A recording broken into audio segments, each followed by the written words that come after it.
the end of martial law does not mean the end of our efforts, of our needed reforms, of our struggles, of our sacrifices.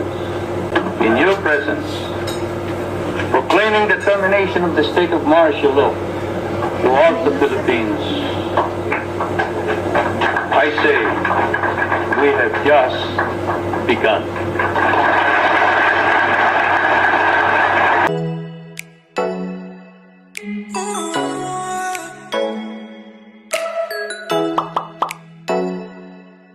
And so as I now sign this proclamation in full view of our nation and the world at large, I am profoundly conscious of the tasks that remain, hoping that we shall not lose the momentum of our achievements so that those who shall come after us may carry the quest of a greater, a brighter world, a new society.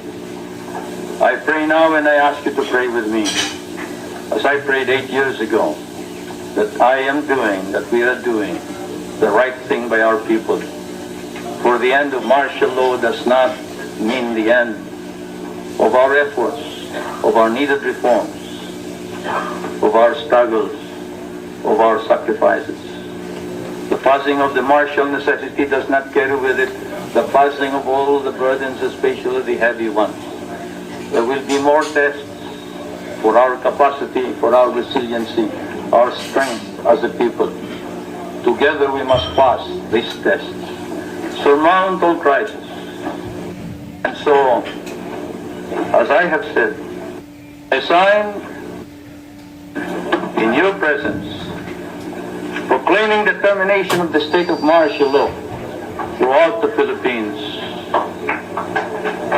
I say, we have just begun.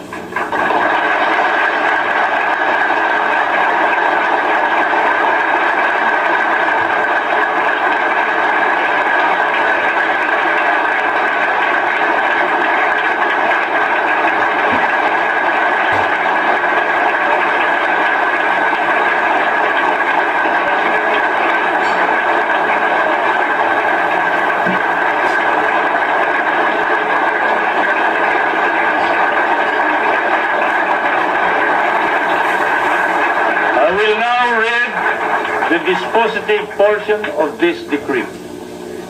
Now therefore I, Ferdinand E. Marcos, President, Prime Minister of the Philippines, by virtue of the powers vested in me by the Constitution, do hereby revoke Proclamation 1081, proclaiming a state of martial law in the Philippines, and Proclamation number 1104, dated January 17, 1973, declaring the continuation of martial law and proclaiming the termination of the state of martial law throughout the Philippines, provided that the call to the armed forces of the Philippines to prevent or suppress lawless violence, insurrection, rebellion, and subversion shall continue to be in force and effect, and provided that in the two autonomous regions in Mindanao, upon the request of the residents thereof,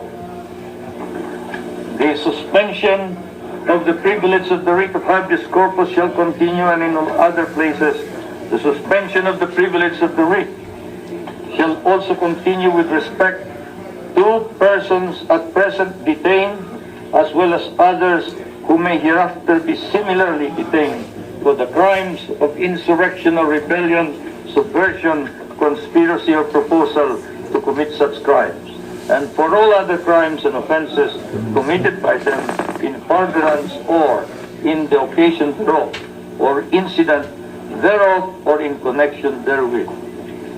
General Order Number 8 is also hereby revoked, and the military tribunals created pursuant thereto are hereby dissolved.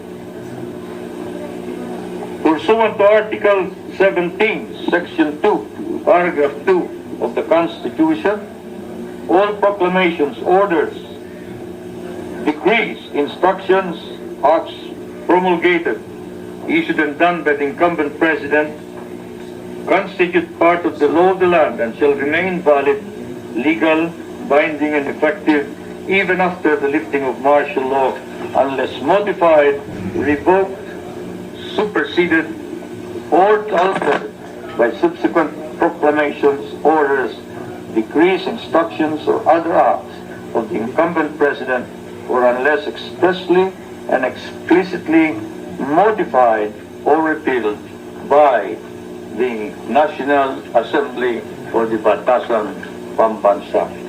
In witness hereof, I have set my hand and caused the seal of the Republic to be affixed on the 17th day of January 1981. Thank you.